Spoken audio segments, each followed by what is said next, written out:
శ్రీమతి దివ్య యనమల. ధన్యవాదాలు అధ్యక్ష. మా తుని నియోజకవర్గం తొండగ మండలంలో సముద్రం తీరం వెంబడి అద్దారిపేట నుండి పెరుమాళపురం వరకు సుమారు 20 కిలోమీటర్ వరుసగా కూడా గ్రామాలు ఉన్నాయి అధ్యక్ష. ఈ గ్రామాలకు వరుసగా ఒక చుట్టుపక్కల కూడా 36 గ్రామాలు ఉంటాయి అధ్యక్ష. ఈ గ్రామాలకు డ్రైనేజ్ వ్యవస్థ లేక ప్రజలు ఇబ్బందులు పడుతున్నారు అధ్యక్ష. ప్రధానంగా పెరుమాళపురం పంచాయతీలో ఆవులమంద, గడ్డిపేట, బుచ్చయ్యపేట, లక్ష్మణుడిపేట తదితర గ్రామాల్లో డ్రైనేజ్ వ్యవస్థ లేక వర్షాకాలంలో నీరు ఇళ్లలోకి వచ్చేస్తుంది అధ్యక్ష. వారి పరిస్థితి చాలా దారుణంగా ఉంది అధ్యక్ష. అలాగే ఈ నీరు కూడా చాలా అలాగా నెలల తరబడి నిలవ ఉండిపోతుంది అధ్యక్ష. దీనికి అవుట్లెట్ కూడా లేదు. ఈ నీరుకు కూడా పిల్లల అనారోగ్యానికి కారణం అవుతున్నారు అధ్యక్ష. నీరు ఇళ్లలోకి రావడం వల్ల అసలు పిల్లలకి కానీ పెద్దవాళ్ళకి కానీ చాలా ఇబ్బందులు పడుతున్నారు అధ్యక్ష. మహిళలు, రైతులు ఇబ్బంది పడుతున్నారు అధ్యక్ష. మీ ద్వారా గౌరవ పంచాయతీ శాఖ మంత్రి గారిని కోరేది ఏంటంటే ఈ డ్రైనేజ్ వ్యవస్థ త్వరగా ఏర్పాటు చేసి వారిని ఆదుకోవాల్సిందిగా కోరుతున్నారు అధ్యక్ష. థ్యాంక్ యూ అధ్యక్ష. జగదీశ్వర్ గారు. అధ్యక్ష, మా కురుపాం నియోజకవర్గంలో మొత్తం అంగన్వాడీ సెంటర్స్ 714 ఉన్నాయి అధ్యక్ష. ప్రస్తుతానికి అంటే మన ప్రభుత్వం నడుపుతున్నటువంటి మొత్తం 281 ఉన్నాయి. అందులో రెంట్ బిల్డింగ్స్ 393 బిల్డింగ్స్ ఉన్నాయి అధ్యక్ష. ఈ రెంట్ బిల్డింగ్లో ఉండడం వలన చాలా ఇబ్బంది పడుతున్నారు. అంటే ఇప్పుడు వర్షం వచ్చేసరికి పిల్లలు అంటే అక్కడ ఉన్నటువంటి ఏదైతే మనం మెటీరియల్ పంపిస్తున్నామో ఆ మెటీరియల్ తడిసిపోయి చాలా ఇబ్బంది పడుతున్నారు. కాబట్టి ఇప్పుడు ఉన్నటువంటి పరిస్థితుల్లో అంటే నిర్మాణంలో ఉన్నటువంటి 92 బిల్డింగ్స్ ఉన్నాయి. ఫౌండేషన్ నుండి ఫినిషింగ్ వరకు 92 బిల్డింగ్స్ ఉన్నాయి అధ్యక్ష. ఇవి తొందరగా కానీ పూర్తి చేసినట్లుగా అయితే వాళ్ళకి మనం మంచిగా అంటే ఇప్పుడు మెటీరియలే కాకుండా పిల్లలు కూడా కొద్దిగా అక్కడ నుండి అంటే పైనుండి ఉన్నటువంటి పెచ్చులు కూడా ఊడిపోయి అంటే పడిపోవడం జరుగుతుంది. వాళ్ళ మీద ఏదైనా ఏదైతే అది కొద్దిగా ఇబ్బంది అవుద్ది. కాబట్టి తమ ద్వారా మన మినిస్టర్ గారికి సంజయ్ రాణి గారికి తెలియజేస్తున్నాను అధ్యక్ష. ఇవన్నీ కూడా వెంటనే పూర్తి చేస్తే బాగుంటుందని తెలియజేస్తూ ముగిస్తున్నాను. గౌతు శిరీష్ గారు. ధన్యవాదాలు అధ్యక్ష. గత ప్రభుత్వంలో పూర్తిగా నిర్లక్ష్యం చేసిన నూతన రేషన్ కార్డుల ప్రక్రియని మన కూటమి ప్రభుత్వం రాగానే ప్రజల ఇబ్బందులు అర్థం చేసుకొని కొత్త రేషన్ కార్డులు పంపిణీ సక్రమంగా మొదలుపెట్టారు అధ్యక్ష. అయితే ప్రజలందరూ కూడా అవి అందుబాటులో వస్తున్నాయి అధ్యక్ష. అయితే గత వైసీపీ ప్రభుత్వంలో అడ్డగోలుగా చేసిన హౌస్ హోల్డ్ మ్యాపింగ్కి రేషన్ కార్డులు రెండింటికి అటాచ్ చేయడం వల్ల దాదాపు చాలా మంది అర్హులైన వారు ఇప్పటికీ రేషన్ రాక ఇబ్బంది పడుతున్నారు అధ్యక్ష. ఉదాహరణకి 2 అన్నదమ్ములు ఉన్న కుటుంబంలోని స్ప్లిట్ ఆప్షన్ ఇవ్వకపోవడం వల్ల వాళ్ళకి పెళ్లిళ్ళైనా కూడా వారికి రేషన్ కార్డు రాలేకపోతుంది అధ్యక్ష. అలాగే మా పలాస నియోజకవర్గం మందసా మండలంలో అత్యధికంగా ఉన్న గిరిజన సోదరుల కుటుంబాల్లో చాలా మందికి వాళ్ళ రేషన్ కార్డులోని ఎక్కడో వేరే జిల్లాల్లో ఉన్న కొంతమంది ఉద్యోగస్తుల పేర్లు యాడ్ అవ్వడం వల్ల ఈరోజు అది అధికారుల దృష్టికి తీసుకువెళ్ళినా కూడా ఈరోజు మనం ఎడిట్ అండ్ డిలీట్ ఆప్షన్ ఇవ్వకపోవడం వల్ల వాళ్ళకి న్యాయం చేయలేకపోతున్నాం అధ్యక్ష. ఇది రాష్ట్ర మంత్రిలో చాలా దగ్గర ఉంది అధ్యక్ష.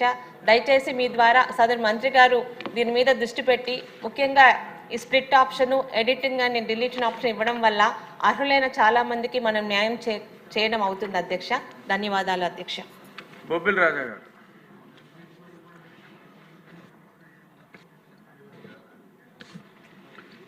ధన్యవాదాలు అధ్యక్ష. ముఖ్యంగా శ్రీకాకుళం జిల్లా చిలకపాలెం నుంచి రాయగఢ్కి వెళ్ళే రోడ్డు సుమారు 130 కిలోమీటర్లు అధ్యక్ష. చిలకపాలెం నుంచి పొందూరు, రాజాం, అదేవిధంగా బాడంగి, రాంభద్రపురం, బొబ్బిలి, పార్వతీపురం మీద నుంచి రాయగఢ్ని కనెక్ట్ చేసే అతి ముఖ్యమైనటువంటి రోడ్డు అధ్యక్ష. దాన్ని తక్షణమే 4 లేన్ చేయవలసిన అవసరం ఉంది. నిధులు మంజూరు చేయవలసిన అవసరం ఉంది. ఏదేదో బొబ్బిలి నియోజకవర్గానికి దీనికి సంబంధించిన రోడ్డు కాదు.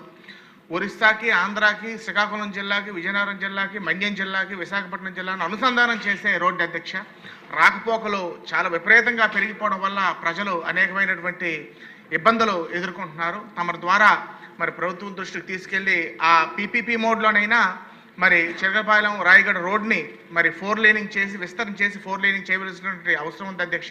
అదేవిధంగా బొబ్బిలి పట్టణంలోని ఎస్పెషల్లీ మార్కెట్ ఏరియాస్లో, కమర్షియల్ ఏరియాస్ అంతా కూడా రోడ్లు విస్తీర్ణం తక్కువ అవడం వల్ల, రోడ్లు ఎడల్పు లేకపోవడం వల్ల వందల మంది వ్యాపారస్తులు అందరూ కూడా నష్టపోయేటువంటి పరిస్థితి అధ్యక్ష.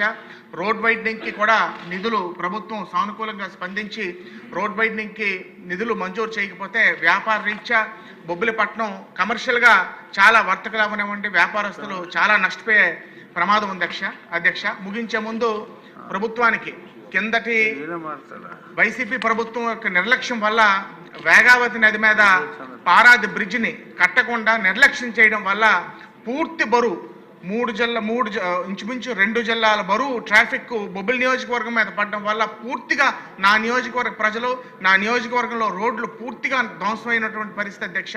కేవలం వాళ్ళ అశ్రద్ధ వల్ల ప్రభుత్వం దృష్టికి తీసుకెళ్లిన వెంటనే ముఖ్యమంత్రి గారి దృష్టికి తీసుకెళ్లిన వెంటనే ఆర్ఎన్బి మినిస్టర్ గారి దృష్టికి తీసుకెళ్లిన వెంటనే బొబ్బిలి తెరలాం రోడ్డుకి 4.5 కోట్లు, అదేవిధంగా రాంభద్రపురం బొబ్బిలి ఆ రోడ్డుకి ఒక 4.5 కోట్లు, ఆకులకట్ట పెనపెంక రోడ్డుకి ఒక 2.5 కోట్లు మంజూరు చేయడం అయింది అధ్యక్ష. అతి త్వరలోనే దసరా పోయిన వెంటనే ఆ పనులు కూడా స్టార్ట్ చేయబోతున్నాం. పారాది బ్రిడ్జ్ పనులు కూడా వేగావతి నది మీద చురుగ్గా సాగుతున్నాయి అధ్యక్ష. కాంట్రాక్టర్ గారికి ఎంత భారమైనా చాలా బకాయిలు ఉన్నప్పటికీ ఆ సంస్థ తాలూకు ప్రాముఖ్యతని గుర్తించి ఎంత బిల్లులు బకాయి ఉన్నప్పటికీ వారు చేస్తున్నారు అధ్యక్ష. ఆ కాంట్రాక్టర్ గారికి కొంచెం చెల్లించవలసిన బిల్స్ కొంచెం చెల్లిస్తే అతి త్వరలోనే మరి ఆ పారాది బ్రిడ్జ్ కూడా పూర్తయితే చాలా మట్టుకు సమస్యలు క్లియర్ అవుతాయి. ముందుగా ఈ 3 రోడ్లకి నిధులు మంజూరు చేసి నా నియోజకవర్గంకి కొంత ఊరట కలిగించినందుకు ప్రభుత్వానికి ముఖ్యమంత్రి గారికి అదేవిధంగా ఆర్ఎన్బి మినిస్టర్ గారికి తమ ద్వారా నా కృతజ్ఞతలు తెలియజేసుకుంటూ సెలవు తీసుకుంటున్నాను. బోనెల విజయచంద్ర గారు. ధన్యవాదాలు అధ్యక్ష. పార్వతీపురం నియోజకవర్గంలో చెరుకు అనేది ఒకప్పుడు పార్వతీపురమే కాదు పక్కనున్న మా సోదరుడు బేబీ నాయన్ గారిది చుట్టుపక్కలంతా చెరుకు ఒకప్పుడు కమర్షియల్ క్రాప్ అధ్యక్ష. అందుకని నిజాం షుగర్స్ దాన్ని ఎన్సిఎస్ షుగర్స్ లిమిటెడ్గా ఒక ఫ్యాక్టరీ కూడా ఉండేది. దాదాపుగా 2 లక్షల టన్నులు చెరుకు అక్కడ ఉత్పత్తి అయ్యేది. ఒక దాదాపుగా 1200 మంది ఎంప్లాయీస్ డైరెక్ట్గా ఇండైరెక్ట్గా పనిచేస్తుండేవారు. గత వైసీపీ గవర్నమెంట్లో ఆ ఫ్యాక్టరీని మూసివేయడం, అందులో పనిచేస్తున్న సీజనల్ ఎంప్లాయీస్కి ఇంతవరకు పిఎఫ్ కానీ గ్రాట్యుటీ కానీ ఫుల్ అండ్ ఫైనాన్స్ చేయకపోవడం, అలాగే ఎంప్లాయీస్ కూడా ఇంతవరకు రావాల్సిన వాళ్ళ బకాయిలు కూడా ఇవ్వకపోవడం అనేది జరిగింది అధ్యక్ష. అయితే ఈ కంపెనీని ప్రస్తుతానికి ఎన్సీఎల్టీలో పెట్టడం జరిగింది. ఎన్సీఎల్టీలో పెట్టినా కానీ ఇప్పటి వరకు కూడా దీనిపైన ఒక సమగ్రమైన విచారణ జరిగించాల్సిన అవసరం ఉంది. ఎందుకంటే ఎవరికైతే పిఎఫ్ రావాలో వాళ్ళు చనిపోతూనే ఉన్నారు, సీజనల్ ఎంప్లాయీస్ కూడా చనిపోతూనే ఉన్నారు. ఇండస్ట్రీస్లో మా ఏరియాలో ఉన్న ఏకైక ఫ్యాక్టరీ షుగర్ ఫ్యాక్టరీని తిరిగి పునఃప్రారంభించాల్సిన ఆలోచనలో చాలాసార్లు సంబంధిత మంత్రి గారికి నేను రిప్రజెంటేషన్ ఇవ్వడం కూడా జరిగింది. మీ ద్వారా మంత్రి గారికి అలాగే ఈ మన కార్మిక శాఖ అధికారులకు కూడా ఒక విన్నపం అధ్యక్ష. ఒక జాయింట్ ఇన్స్పెక్షన్ మంత్రి గారు అలాగే అధికారులు రాగలిగితే అక్కడ ఎన్సీఎల్టీ పెట్టిన ఇంతవరకు ఒక అడుగు వెళ్ళకపోవడం, పిఎఫ్ ఇంకా సెటిల్ చేయకపోవడం, ఫుల్ అండ్ ఫైనాన్స్ సెటిల్ చేయకపోవడం, ఎవరైతే ఎంప్లాయీగా పనిచేస్తూ చనిపోతున్న ఇంతవరకు వాళ్ళకి జరగకపోవడం అన్యాయం. దీనిపైన సమగ్రమైన విచారణ జరిగించాలని మీ ద్వారా తెలియజేసుకుంటున్నాను అధ్యక్ష. ప్రశాంత్ రెడ్డి గారు. ధన్యవాదాలు అధ్యక్ష. అన్నిటికన్నా ముఖ్యంగా నెల్లూరు జిల్లాలో వరి ధాన్యం విపరీతంగా పండుతుంది. అదేవిధంగా మన ముఖ్యమంత్రి చంద్రబాబు నాయుడు గారు సీఎం అయిన సందర్భంగా జలాశయాలన్నీ ఎక్కువగా పొర్లి పొంగడం వల్ల రైతులు మనం ఎంత చెప్పినా వినకుండా మొత్తం వరి ధాన్యం వేయడం జరిగింది అధ్యక్ష.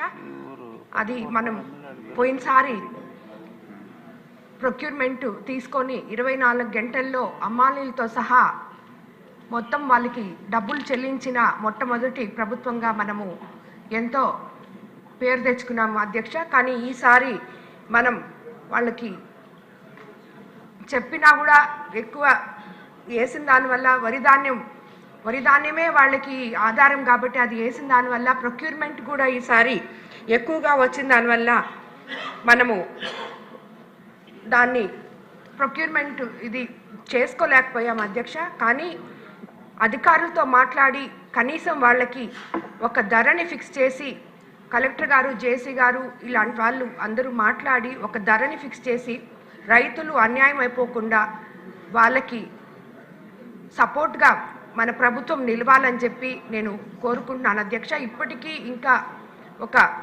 హార్వెస్టింగ్లో ఒక 10,000 ఎకరాలు 30,000 పుట్లు దాకా ఇంకా మా కోవూరు కాన్స్టిట్యున్సీలోనే ఇంకా ఆగిపోయింది అధ్యక్ష. కనీసం దీనికైనా మన ప్రభుత్వం ద్వారా ముఖ్యమంత్రి గారు వాళ్ళకి కొంచెం సపోర్ట్ చేస్తే రైతులందరూ, ఇది రైతు ప్రభుత్వం కాబట్టి రైతులందరూ మనకి ఎంతో అండగా ఉన్నారు కాబట్టి వాళ్ళకి మనం అండగా ఉండాలని మీ ద్వారా కోరుకుంటున్నాను అధ్యక్ష. ధన్యవాదాలు అధ్యక్ష. బోడే ప్రసాద్ గారు.